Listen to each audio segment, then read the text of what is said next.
Hello friends, welcome back to the channel, and today we're going to be painting just a bunch of faces in gouache. I did these sketches earlier this week.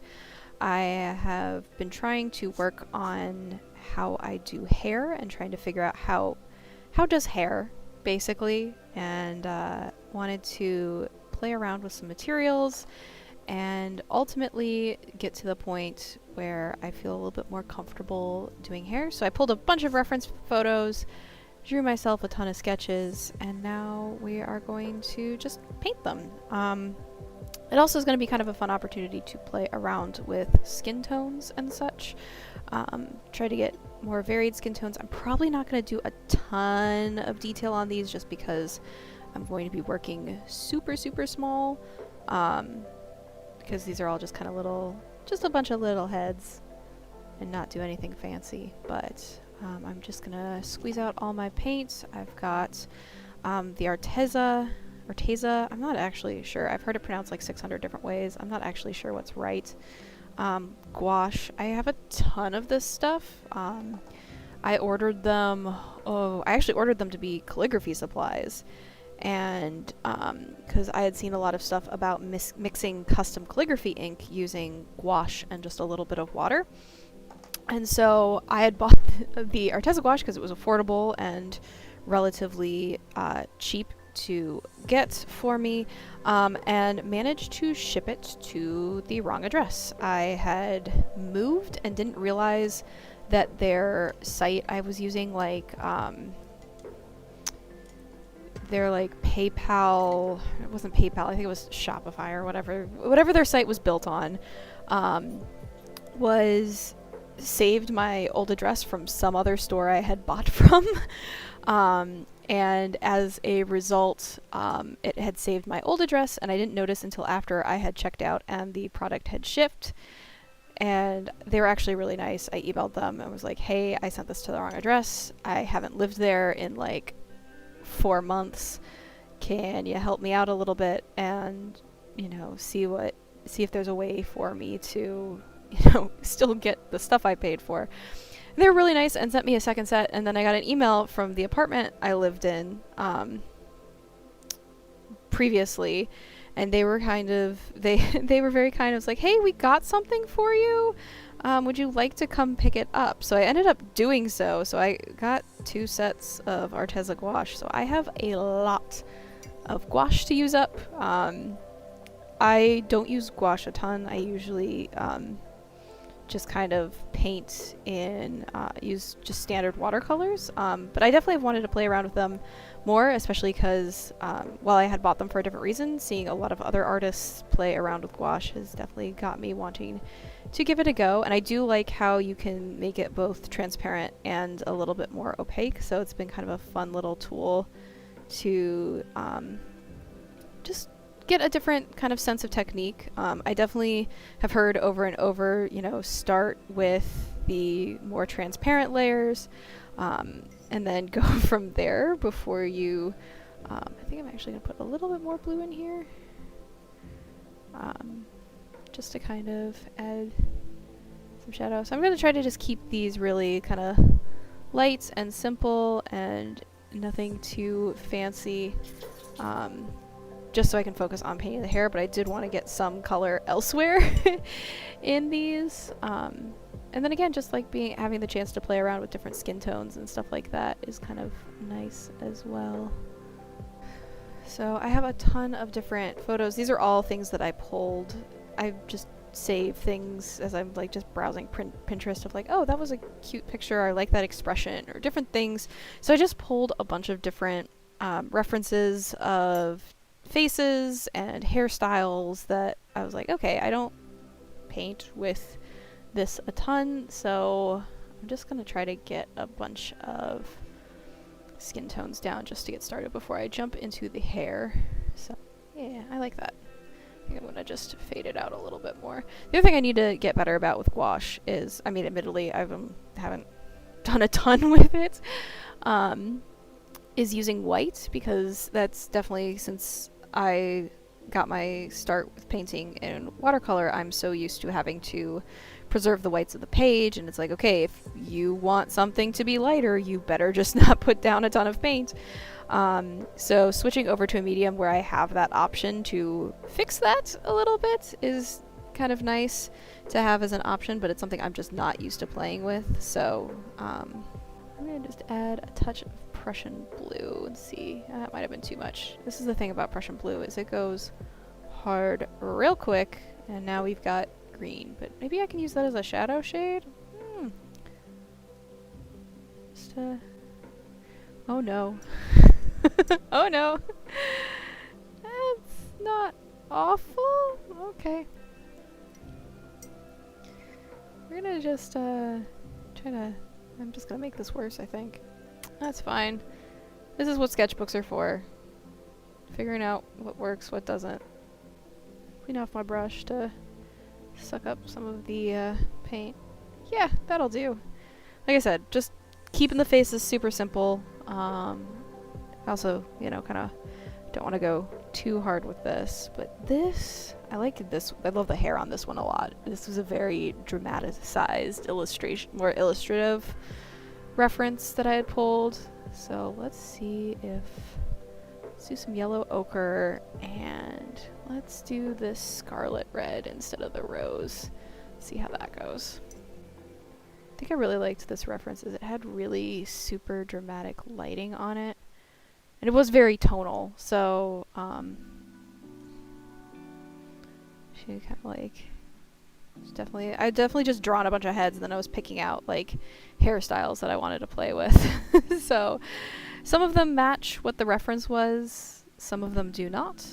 It kind of all depended on what I was feeling in the moment. I definitely want to give her like a bright red lip kind of thing going on here. Very dramatic lighting kind of effect going on. So we're going to try to lean into that a little bit. Alright, so there's some faces. Let's do one more. Let's do her, because I really like kind of, let's get some different hair textures to kind of play around with. Need to add a little bit of red. Have some fun. Quick washes. Don't go too crazy. Try to keep the whites of the eyes standing out, so I'm not going to paint over that section, but brows are totally fine. I probably could go into the hair a little bit, and that's something I definitely should probably play with here, is if I bring the skin tone up into the hair, because, you know, not all of our hair covers everything, so if you've got skin showing through, that can definitely be something that you have to watch for. Alright, so we're gonna let that dry a little bit. We're probably ready to go back to this first one. I think I might add a little bit more of the shadow shade into her brow line, just to make that pop a bit more, and just under the nose a bit to give it a little bit of shape and character there. I act like I, you know what I'm talking about here. I probably don't. Try to fill out some of these bigger shapes. She's got kind of this really tight braid on either side that we're kind of working with here. Just love the kind of expression she had on her face. And it's a little bit like, this is definitely like some kind of like fantasy reference, because she's, you know, swords drawn, ready to take on a foe kind of look on her face. Like, do not try me.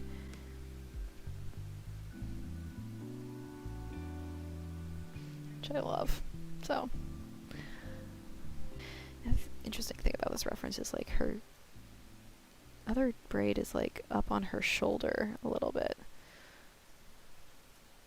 The way her shoulder was positioned, and of course because it's just the bust, you can't really see what's going on there, but definitely cool. Alright, cool, that's our first layer. We'll add some... Ooh, I should do her eyebrows. Eyebrows are important. Don't forget those. So let's go back to this one, which, again, fun expression. Again, I'm trying to broaden my horizons and not just be like a bunch of people staring straight at a camera. But the reference I have is a lovely redhead. So let's try to lean into that. It's got actually quite a bit of darkness to it, so I wonder if we put a little bit of the burnt umber, but keep the red tones.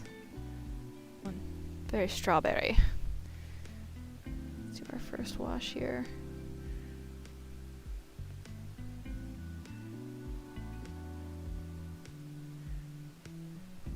I think the interesting thing will be going back and doing this second or even third layer of these and some wispies. Trying to add some of that dimension and shadows and things like that. Also, I'm trying a slightly different camera setup this time. I am left-handed, so I'm trying to see what shoulder I actually need to stick the camera over so you can see what the heck I'm doing. I'm at a little bit... The tripod likes to run into my chair, so I end up being a little bit further away than I'd probably like to be from what I'm working on. But that's okay. I think this way you don't get my head, like, sitting in front of the camera.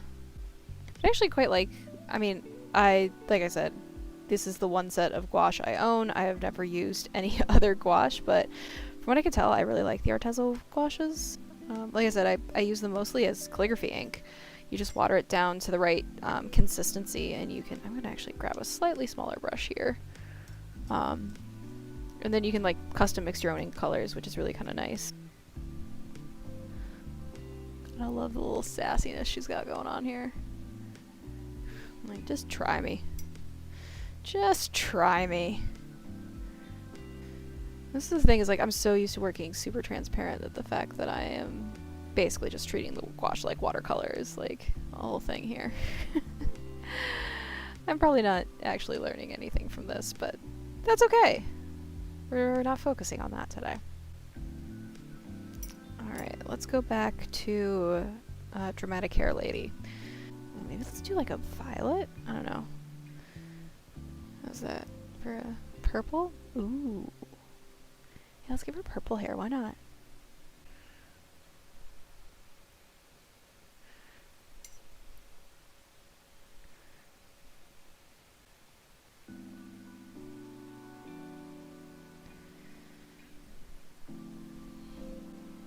As I'm mixing these, they're kind of just gonna blend together on my plate over here. Which, I mean, this is just a cheapo porcelain paint plate that I bought because the Bed Bath & Beyond near us was going out of business. And all of their plateware was like 40 or 50% off, so I was like, alright, cool. Cheap porcelain palette. There we go.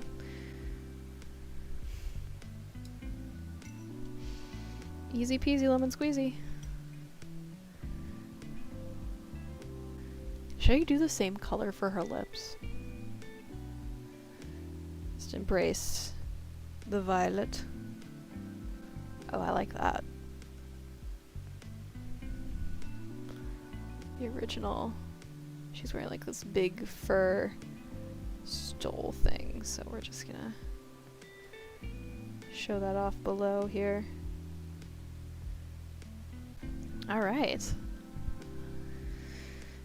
We will let that layer dry, and now we're gonna go over here. And now in this reference, her hair is super, super dark, so you can't really see a ton of the texture. But she's got a kind of interesting lighting effect going on, where the light's, again, coming from above. So I think we're just gonna try to make it really dark. Wash to go down first, and then we'll just add in the color. Not even like color, I think we're just gonna go with this blue and burnt umber. That's a nice kind of black tone. We're gonna just do a once over before we go in for detail. Definitely trying to be, by working off of reference and stuff like that, I feel like I can kind of play off of not drawing the same thing every time and trying to show a little bit more variation. It's also been really, really nice to do because it, you know, kind of forces me to really pay attention to how different faces are structured differently, and when you're breaking things down into shapes, you just kind of look at things a little differently, which is really nice. I feel like we're now a little lopsided, so I'm going to work a little bit outside of my sketch now that I'm seeing it down on paper. Switch over to my smaller brush. You know, I brought 2 cups of water. I know it's best practice to have like dirty water, clean water. Everything ends up dirty water pretty quickly with me. I am very bad at keeping which one's which straight.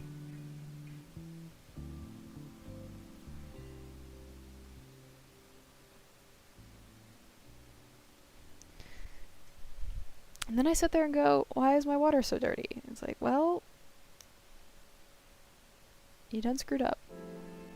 I really have been trying to keep colors, and this is definitely probably the downside of working on 4 different faces at once, is I'm trying to use similar tones in each portrait. So if I use the rose in the base skin tone on one, I'm trying to use the rose as my red throughout that painting. So if I'm using it in the hair, I used it in the skin, I used it in the lips, all that stuff.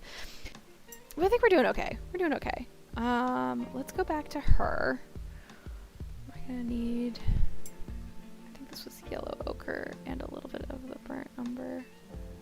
Was the color I had originally used with her hair, because I'm not using actual live reference. And this one actually doesn't have a ton, or at least the picture I'm working off of doesn't have a ton of shading in the hair. It's pretty flat. There's a little bit going on.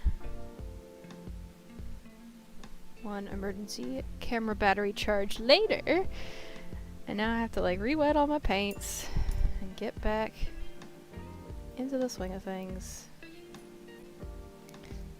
So the thing that's interesting about this hair is it's a really tight braid. So really looking at it closer again, I probably should have given it a little bit more detail than I did. Let's go back to our red. I think I like to start getting a little bit more opaque. This is where I struggle. It's like I keep seeing these things about when it comes to gouache of like doing your big wash, almost watercolor like wash first, and then bringing in your more opaque colors on top. And then I just ended up painting everything like watercolor. And it's like, okay, that's the point of using this other material, other than like, okay, I can use white now, which, you know, is great. It's really easy for me to just kind of end up kind of being a little bit more dry brushed. And looking at how the shading on her hair in the reference image goes, she's kind of got the light, that little stripe of light that happens with hair a lot. Also, the other thing that I'm realizing with my plan here of just doing really simple faces is now my hair is going to be so strong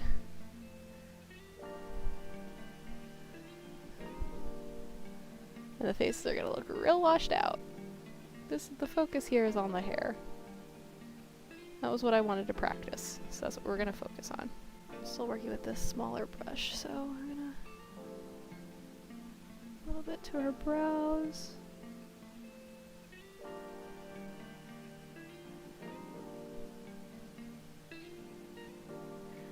The lighter portion of each, like not in the braid, is kind of like towards the front. So we end up with this like darker edges.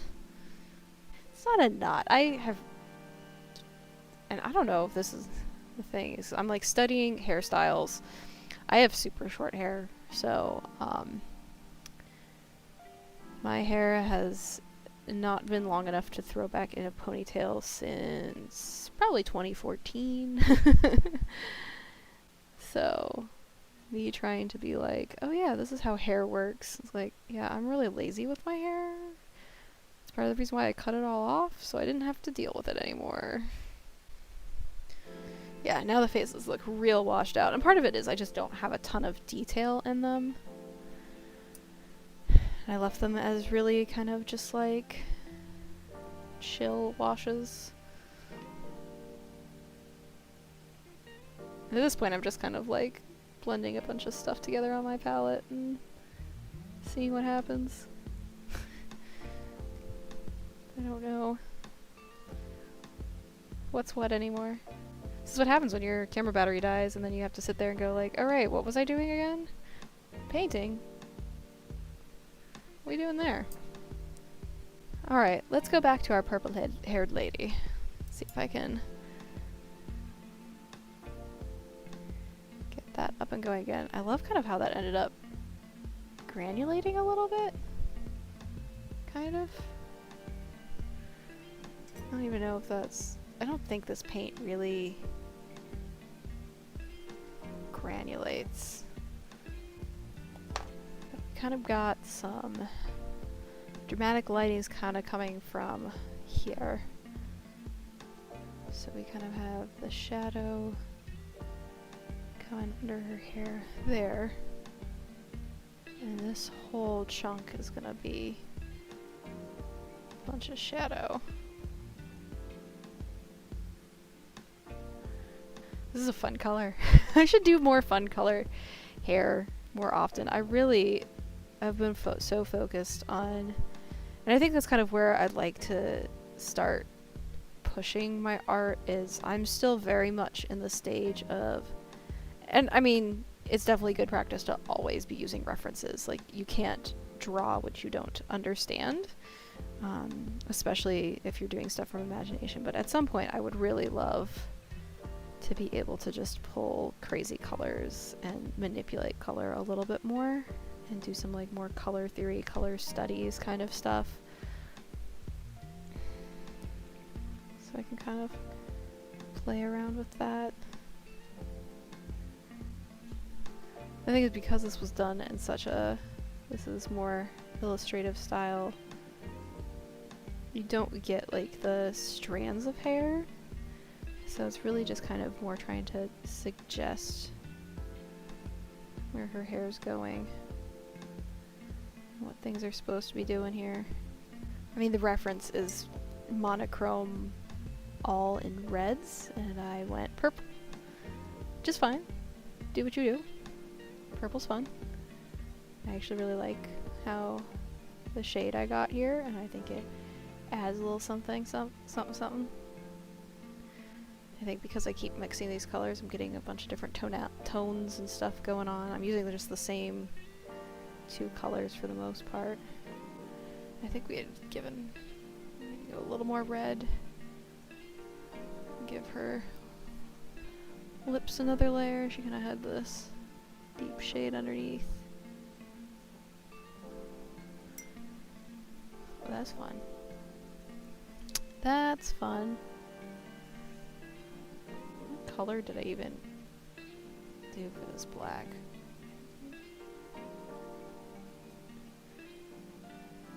I don't think I poured out this Prussian blue and then I barely touched it. It's strong. And I haven't even touched the white yet. Oh goodness.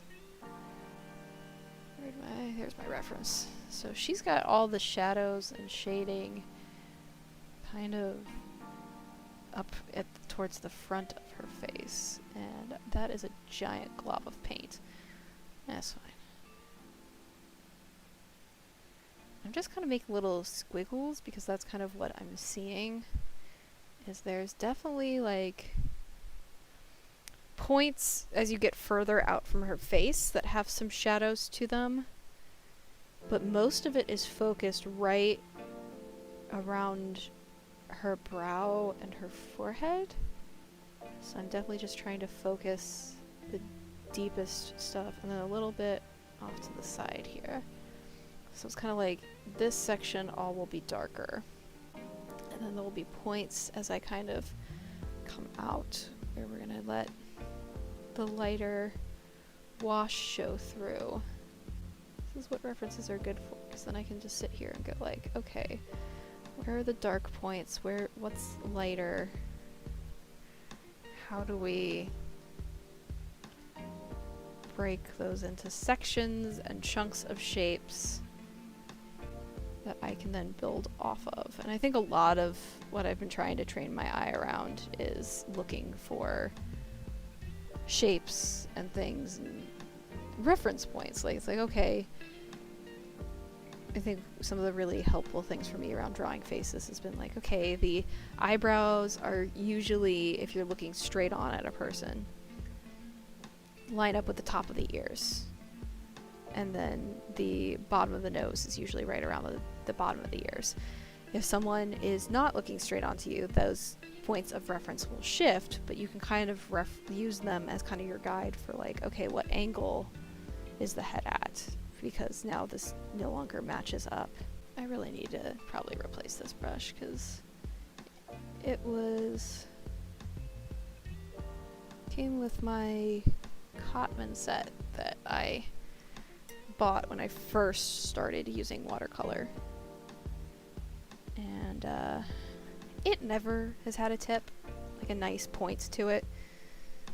If you can see, it's beat up. I mean, I've had it for a year. It was my beginner brush, so I did not like those Cotmans. I know they're inexpensive, they're easy to find just about everywhere, but they are super hard to re-wet.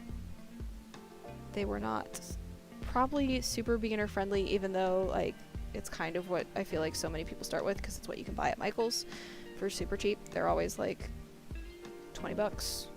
So I burned through those pretty quickly just because I was kind of like, okay, am I really into this? Like, let's try to use these up so I can actually try some better things to see if it's a supply. So I was able to do a lot with them because it was just, hey, we're playing around with stuff. Let's go. And then I kind of bought myself some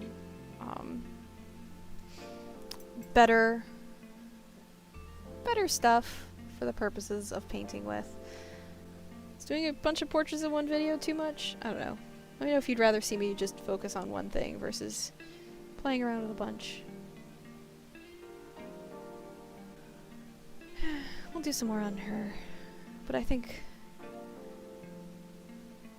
we're getting close to what I've wanted to accomplish with these. Definitely just kind of looking at this, all of these. I'm loving the colors I got on her. I think they've been fun. I love the drama of her kind of look that she's got going on here.